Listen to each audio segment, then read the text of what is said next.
వృశ్చిక రాశి వాళ్ళకి పరాభవనామ సంవత్సరం అంటేనే పెద్ద సంతోషమైన ఒక సంవత్సరంగా ఉండాలి.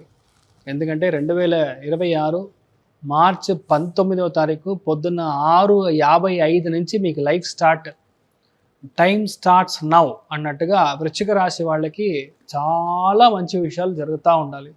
ఎందుకంటే గురువు అనేది శుభగ్రహం, బృహస్పతి. ఆ గురుగ్రహ మార్పు అనేది జూన్ 3వ తారీఖు 2వ తారీఖు జరగడానికి ఛాన్స్ ఉంది, జరుగుతుంది. అందుకని చూసారంటే భాగ్యంలోకి గురువు రావడం అనేది పెద్ద అదృష్టం. ఎందుకంటే లైఫ్లో ఇలాంటి టైం మీకు రాదు.